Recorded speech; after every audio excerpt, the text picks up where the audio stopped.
Welcome back to the channel, ladies and gentlemen. I hope you had a wonderful weekend. Today in transfer plans, I have for you 4 different transfer plans, which we will look at in some depth. That is quite a rare case, so that should certainly be fun.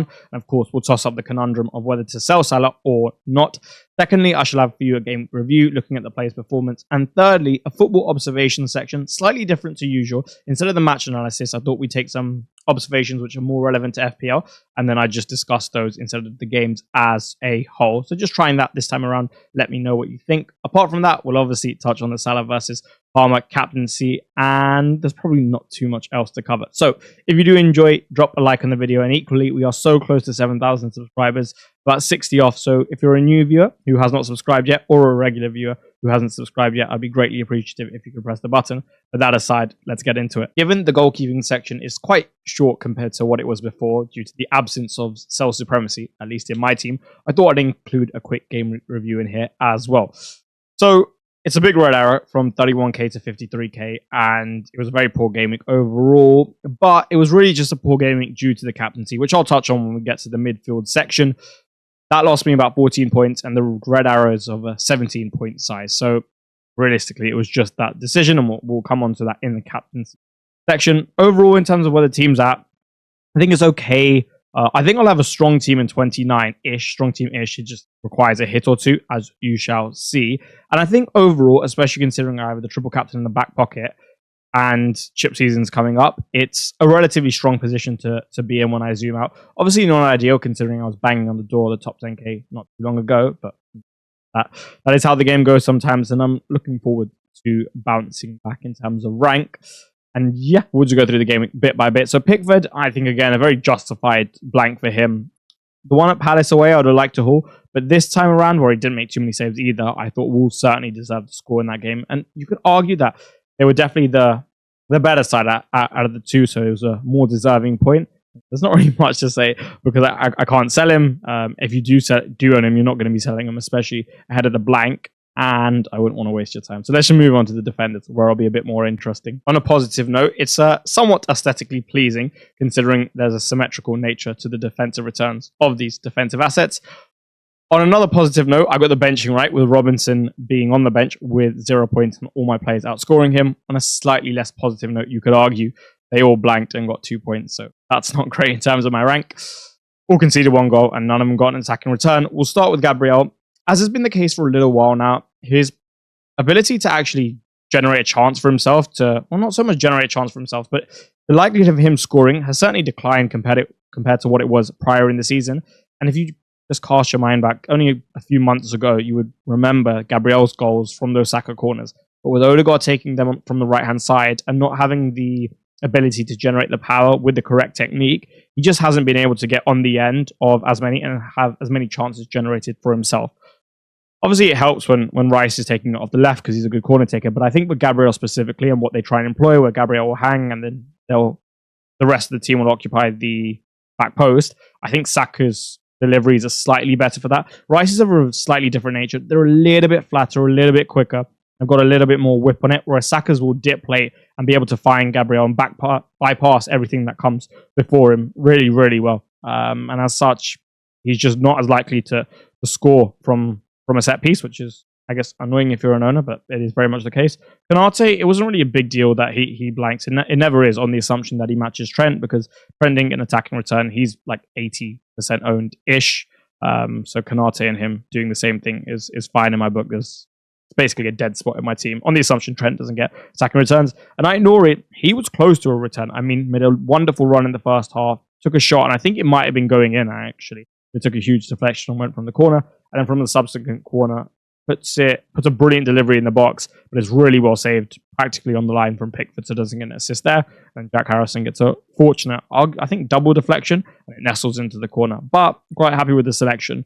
Known that he certainly could have returned, and even like in the last minutes of the game when they were pushing, he took up a number 9 spot. So yeah, no complaints there. On another day, it ends a different way. For example, United don't concede, or Arsenal don't concede that free kick at the end of the half and then lock up in the second half after getting a goal, but it just wasn't meant to be. And let's move on to the midfielders now. So there's only one place to start, and that is the captaincy, of course. That's it. Congratulations if you went Salah, which, like I said, I'm sure many of you did. In terms of myself, I always said that this wasn't really a footballing play. This was the one probably so far that there really wasn't much football analysis behind it. I knew it was like close enough whereby I could just go off a feeling. I had a feeling it wasn't right, and well, it appears not to be right, and that's okay, right? I feel like it just wasn't meant to be. Obviously, he wasn't even meant to play today. You may have not seen that, but he was ill. He wasn't meant to play today, and then I think he just told Maresca, like, I want to play, and then he misses the penalty as well, where Salah doesn't do too much in open play and gets a brace. And that's just the game sometimes, right? And I have to accept that. So if you weren't Salah captain, congratulations. I think he was the better choice from a footballing standpoint. So you deserve the win. By this margin, yeah, to be honest, you deserve it. You make your own luck, in my opinion. Pedro Neto, he wasn't even close to getting a return. Like, there was not one moment in the game where I was like, oh, my player could actually return here. Not one. So that wasn't preferable. And then Phil Foden, I think, considering he's blanked 4 or 5 times in a row now, I'm actually... These are the type of blanks which I'm more happy with, because I'd rather my player actually do something and look like he's going to return and then blank for X, Y, and Z reason, as opposed to literally do nothing, because then it means his prospects going forward are so limited. He could have got in on the returns. One, I thought when Guardiola subbed him, he actually looked quite good, and he was starting to get in the game more, but then he hooked him. In the first half, he had a shot which was blocked, right? But if it wasn't blocked, he would have been wide anyway. But there was a bit of an angle to Murillo's right, where had he slotted it in there, it would have gone in the corner. There was another pass that he put across the box, which someone could have got on the end of. So I felt like he was close enough to returns. I felt like the soft signs were there. So yeah, not ideal that he didn't return. But one, I was at 10 o'clock going to start Dango ahead of him, and two, Mbeumo, I guess, is the main contender for Foden in my team, and he outscores him by 1 point. So not too displeased there. Overall, the midfield is absolutely shocking, right, because of the swing with the Salah and Palmer captaincy. But at least I got the benching right to an extent with Dango, thankfully, due to the late leak, which really shouldn't have had an impact on my decision, because I kind of knew, well, I didn't know, but I expected Foden to start. But I feel like it was just a guaranteed 10 minutes, so maybe a little bit of panic in those last 4 minutes that ended up making me just go there. But yeah, finally finishing with the forwards. I must say I really did enjoy Ollie Watkins' goal. When you don't get a return, pretty much. Did I get a return? No. I have not had a single return which benefited my team anywhere else in the team. So that's probably why I enjoyed the Ollie Watkins goal so much, because I kind of knew that it would be a 6 to 7 point goal depending on how the game finished. Had another disallowed assist this game and had a one-on-one late with Flecken, but to walk away with a 9-pointer for a forward is always going to be pretty solid, especially when he's not a captaincy contender, right? So yeah, very happy with that. Wissa, I thought, was just involved a lot. Again, really, really happy to own. So not even the soft signs, but the hard signs are there that he's certainly going to continue to do well this season and pick up points. On another day, he returns, and another day, the ball just bounces slightly better for him in one of those many moments. But it doesn't happen, and that's okay. Isak, obviously, still to play, and he's 90% EO. It really won't make too much of a difference to my rank. Like I said, overall, not the best game week, clearly. But I'm still quite happy with the position that I'm in, considering I haven't used a triple captainship, and there's a long way to go, and it can certainly swing all back my way in just 1 or 2 or 3 or 4 game weeks. And yeah, and if you did really well, congratulations to yourself, because I know a lot of you are rising up the ranks, and that is absolutely magnificent. I love to see it. And if you are, tell me in the comments. I always enjoy reading your big rank rises, or the fact that you're just in the top 10 in the world. Now let's move on to the football observations, and then we'll get on to the transfer plans. Given the importance of assets that come from Manchester City and Nottingham Forest in blank game week 29, I thought it best to start with their fixture. Now, this will not be a view that is widely shared, but I'm quite firm in my stance on it. I actually thought that City's attack, from an FPL standpoint, at a bare minimum, was quite good. We have to remember this is Nottingham Forest, right? So to actually carve them open and really, really hurt them is very, very, very difficult. But what City did well is they controlled the game. They had them pinned in their block. I thought some of the attacking combinations were good. I thought from a structural coaching standpoint, they were good as well, right? In terms of where they operated. And aside from the final pass, the final action, the final instinct, everything up until that point, again, I thought it was quite good. And against a team that isn't as good as Forest, because Forest, not only were they so good individually, from a structural coaching standpoint, tactical standpoint, they were really good as well, right? But take Brighton next week, who are flying, and they're 6th, right? And they're doing so well at the moment. I think they've won 6 on the bounce as well. I don't think they boast the same defensive quality that Forest do. So the required level of that final action, that final pass, the final instinct that you need to score won't be as high. And I think the same standard of performance that City put in today could very well be rewarded with 3 goals against Brighton, because honestly, I did think it was quite good. Moving on to an individual in Erling Haaland. His performance was somewhat reminiscent to me of that of Foden's prior to him going on his run of hauls and points, because he seemed present, right? For example, Haaland hasn't traditionally dropped in too much for this Manchester City side, but ever since Marmoush has come, and I know he didn't play, he's done that a little bit more. And whenever he did do that, I thought he linked well. I thought he looked good in terms of his body, and the actions were sharp. I thought some of his other actions were sharp in the game, and he was quite involved, at least in terms of his brain, just being in the right position at the right time, looking available, even though he didn't get the required service, hence why it looked like he maybe posed a lack of threat in that game. So I think that is good for his prospects going forward, because that is, after all, how Foden started, and I think it's just a good precedent to set going forward. Even defensively, I thought they were pretty good. If you look at Forest's talent, and specifically in that transitional department, Cho, Alanga, Gibbs-White, and Wood, to an extent, albeit he's not really that type of player, they didn't really have that much in the game in terms of transitions, and they weren't that threatening either. Obviously, I think they scored from one. I can't recall the goal exactly. I know it was a switch, and then he scored from the right-hand side and beat Edison in his near post, but I can't remember what happened before. But regardless, I thought City managed that quite well, with obviously Diaz, who isn't new, but he's been injured for so long, Kusanov and Gonzalez being brilliant additions. So overall, I think Manchester City going forward, they'll be okay, and they will get Champions League football. Forest, it's kind of the usual, really good defensively, really good team, doing really well, and good on them, right? Good on them. And as it goes on and on and on, and this is a big win, because now it's just looking more and more likely that they might actually be able to get Champions League football. So good on them. Moving on to the last game that we had today, United versus Arsenal. For me, I have a continued preference of not having Rice at left centre mid in games like this, but I'd rather have him at number 6. I think when you're deploying Rice in this left-sided 8 role against these deeper blocks where he's so high, the type of actions that he needs to complete are very much ones that would ask Cole Palmer to do. And Rice, due to not only like the technical side of him, right, the fact that he is primarily a defensive midfielder as opposed to an attacking midfielder, but also like the physical makeup of him, he's not someone that's going to be able to be, as let's say, nimble as Palmer in those really tight pockets where the defenders and defensive-minded players are going to be so aggressive with you. So for me, I think it just makes a lot more sense to have a different 8 in there. I would even rather have Marino in there. And then the other thing is, I can kind of understand if he wants Rice at left 8 to have a more defensively minded midfield as a whole and be able to protect against the transitions. But Partey at 6 doesn't really offer you that. And Rice would do that far more at 6 as well, even if that's what he's going for. So that's just obviously my opinion. I know Arteta knows much more about football about myself, but that's just my opinion. And then the other thing when he plays left 8 is, I think given what he offers you, I think you need a more associative winger to kind of bring him into play, or just a superstar, like 1v1 creative. You obviously don't have Saka. I know he plays on the right, but you don't have a Saka type. And I don't think Trossard's that type at all either. So for me, it isn't working, and I've been saying this for a while. And if you look at the goal that Arsenal score, it comes from him initially picking up in a number 6-like position, dropping deep, and then arriving and coming onto the ball and striking in that sense. And that's a better way to get his ball striking in the game, in my opinion, when he's coming onto it.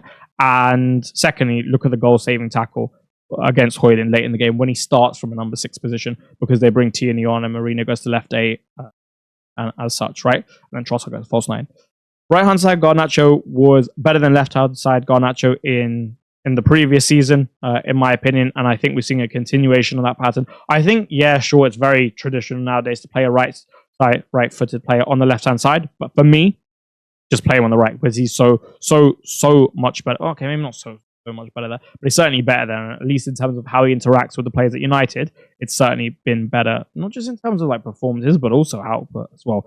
One game that springs to mind is like Man United West Ham last year, and you could see how effective he was, at least compared to Rashford on the left. So yeah, and like I said, there's more that we could talk about, but from a FPL standpoint, that's what I felt is necessary. And let's move on to the second slide of this. One thing I remember discussing in preseason is whether Mohamed Salah will be on penalties, because for me, undoubtedly, and people will interpret this in a different way, this debate, but for me, undoubtedly, McAllister and Szoboszlai are better penalty takers. Not only did they have better records, but I would say their penalty taking techniques were at least also better. However, this season, I really do think he's improved at them, and I think that's just something to note, because in the past, in FPL, he's definitely missed penalties, which I think are quite crucial. I remember one where I captained him at home to Arsenal. I don't think it was last season, maybe the season before, and he scored one, and then he had the opportunity to brace, but put it wide of the post past Ram when Ramsdale had that really good game, right? And he's missed a couple of other big ones, I think, in the league, at least another one, at least in terms of FPL. But I think his penalty taking technique has really improved. And that is just something to note because I think you can rely on him a little bit more in that sense. The reason I bring up Nkunku's performances on the left-hand side up to you is because against Arsenal, I think being able to transition and transition well is so important. And he's obviously not that type of player, right? He doesn't offer you that on the left-hand side. So if he is the more pocket player type, you need him to certainly be able to hurt Arsenal in that way.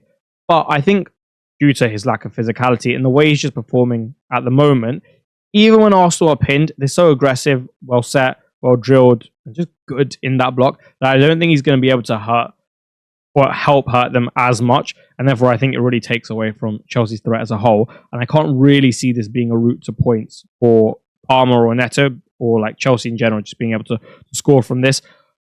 I think it was papered over because he scored against Southampton and we won 4-0. So it's okay. Maybe we find some form. But for me, at the moment, I think performances are on at the level. One thing I've noticed as well is given the type of situations that are created for the winger, I think that not only do you need a really high like technical level, but also quite a high athletic and physical level to really thrive in these type of situations, because you are finding yourself in like one-on-one situations with the fullback. But even if you beat him, there's so little space to exploit afterwards because of how the opposition blocks are structured, and you're not ever really entering the half spaces as well, whereby you're going to have this particular angle generated for you with a lesser distance to goal, whereby you can be effective, right? So I think having to cover these bigger spaces and the fashion in which you do in terms of how you're interacting with the opposition and their block and your own teammates just requires like a really good level of winger to be truly effective in this. So that's something to note for the Arsenal game, right? And the other thing is like Palmer did pull to the left-hand side against Leicester today, and I think like there's a decent chance he does that against Arsenal as well, especially if Romeo Lavia isn't back. And remember, like you definitely want a winger who's going to help him out a little bit more. I trust Sancho to probably do that more than Nkunku. Just something to note on Wolves, like they're getting better and they have been getting better for a little while now. I think one thing that happens with them is maybe their centre-backs are overexposed at times to like 1v1 situations, or at least can be. I would say that's the most pressing issue, resultant of like the pivot not giving the required protection. I don't think this is like really the manager's fault per se, because I don't think he's got the necessary like player to really perfectly play the pivot for this particular point. So I think maybe he has to adapt tactically, and if he doesn't, like you could see Wolves conceding in this fashion. So particularly like a front three and the more narrow players that are going to occupy the centre backs, like because it's a back three, right? When they come inside, I think they could have a route to points and goals. Just something to consider. Now let's move on to transfer plans. Transfer plan number 1. This is the initial plan of selling Mohamed Salah to Justin Kluivert. And the reason he's got an asterisk there is because this could be any midfielder that's basically not Son, Mbeumo or Bruno. So it could be like Gibbs White or a Semenyo. But at the moment, I favour Kluivert. And then obviously upgrading Watkins to HAALAND. One point against this strategy, and one way I could avoid this, is essentially if I am to free hit in 33, and it's a route I looked at before recording, then maybe it's not so important to have HAALAND on wildcard 31, right? Because the better fixture in Leicester at home would have already passed. And as such, I'd rather retain the value in Salah so that I can have him on 31 easier, because going forward, I just think that's a better option. On the assumption, I think that's the case. That's like the counter to it. However, it's difficult to commit to that strategy because I don't know if free hit 33 would be optimal, resultant of how the cup ties, well, how the cup fixtures are going to fall. And that will happen only after 29, of course. And simultaneously, and probably more importantly, okay, fine, forget like, yeah, sure, I lose 0.5, but potentially if I wanted to go for the free hit 33 strategy after selling Salah, but I wouldn't lose the opportunity to captain HAALAND for Brighton at home, where I think at the moment he's probably still marginally the best captain option. I'll speak about who I think is the second best in a minute. And of course, I lose him for Leicester at home in 30, which will, for me, serve as a wonderful differential captaincy as well. I thought they were quite poor today. I don't think they looked as poor as they actually were because we were poor. But for me, I thought they were quite poor. And that's that side of it. In terms of him individually, he's the most fixture-proof player in the league at the moment because he's the best player in the league. And as such, I'm giving it far less weight, the fixtures. Far less weight than I usually would. But still, I don't like it. I think Everton at home could be tough. Fulham away can be tough. West Ham at home could be tough. All sides that know how to at least put in a really good performance, defensive performance in these big games. Everton, we've seen it. We'll just think about the game at Goodison. Yeah, sure, obviously, it won't be under the lights. It won't be at, well, I don't know what time the game is, but it won't be at Goodison, which is obviously a huge factor. But still, they've shown their capacity to do it. Fulham have done it to, for example, Arsenal when they came to town, and West Ham have showed it when they went to the Emirates. This is a completely different proposition because obviously, like Liverpool are a lot better than the Arsenal side that lost to West Ham. I still don't think it would be easy, and Graham Potter's shown his ability in these games to come up with good solutions, right? So that's that. And the main reason, the main reason, aside from Erling Haaland, is I just get one extra fixture by selling him in the form of keeping Cole Palmer. And what I think is a better 1 in 30, because I'd rather have Spurs at home for Palmer than Everton at home for Salah. Or I take that back because I haven't thought about that too much, but I'd rather have Spurs at home than Everton at home at the moment. That's transfer plan number 1. Let's come on to number 2. Transfer plan number 2 is pretty much the opposite of number 1 because it would involve me keeping Mohamed Salah, but there's 2 different plans within it. The first is to sell Cole Palmer to fund the Erling Haaland move, but I would only have up to 5.6. So I wouldn't even be able to afford Semenyo, and thus I'd basically have to probably opt for one of Callum Hudson-Odoi and Anthony Elanga. My issue with this is not only would I be giving up a game, but like in game week 30, where I already have Dango as an expected minutes issue, I don't really want like one of Hudson-Odoi or Callum or Elanga, because I don't think their prospects against a United side that probably go like deep 5-1 away at Forest are great, at least in terms of ceiling. And there aren't too many other options at that price tag for 29 and 30. So that's one thing. So for me to do this, I'd have to be very bullish on Haaland and Salah because I'd have one less fixture and a worse team in 30. Alternatively, and I guess this is the bigger part of plan 2 and the more likely one, should I choose this one, is to keep Salah and just avoid Haaland entirely. I would get Chris Wood for Ollie Watkins, and then I would potentially move Dango on for a hit to Cliver, or potentially, if I wanted to have 3 up top, move Isak, or I could just leave it alone and play with 10. That's just very unlikely. I will pretty much have 11, right? Let's just say, for example, there's one forward I really liked alongside Chris Wood. For example, Evanilson, I spoke about him in my last video, and he obviously returned again today. And that is something that I could consider doing as well. In this case, I would basically be backing that Salah captain in Game Week 30 matches, Erling Haaland in Game Week 30, and similarly in 29, I'd probably go Wood captain. I'd back that he matches or outscores Erling Haaland. It has its appeal, right? I get to retain the value in Salah. I just get to have Salah, the best player in the league. I have Salah, so like I get the form of Salah as well, right? I get Chris Wood's form as well, right? Because okay, fine, he hasn't scored in the last 3, but I don't think you can say he's out of form because I think he still looks sharp. He could have scored against Newcastle, he didn't, and that was only a couple game weeks ago. And also squad composition down the line. If I am to opt for a free hit 33, then I of course have the retained value in Salah, and it won't be as hard to get him and the ideal squad that I would prefer. So that is transfer plan number 2. Now, this was actually meant to be the last transfer plan, and I was basically meant to toss these 2 up. But just as I was about to record the video, I stepped outside for a second, and a different plan came to me. And honestly, I might be favoring this one the most. This one is actually to take a -8. It is very much an iteration of plan 1, because I would be selling Ollie Watkins for Erling Haaland. It would be funded by selling Mohamed Salah for, let's say, Justin Kluivert. But in addition, I would either sell Dango Ouattara or Alexander Isak for another hit. So why? Well, currently I have to start Dango Ouattara in my team because I'll only have 11 players. On the assumption I go with the plan 1 strategy. I don't think he's going to start, which means that, okay, he could come off the bench and like get a haul like he's done in the past. But let's just say he blanks, right? And he gets a 1-pointer. For me to profit off that hit, my player would need to return 5 points or more. If I thought that Chris Wood, Evanilson, or let's just say another Bournemouth midfielder in the form of Semenyo were going to haul, then my upside to that could be about 8 to 10 points. Whereas the worst case, on the assumption Dango just doesn't start and blanks off the bench, which I think is the most realistic outcome of all, well, the worst case is just -3 points.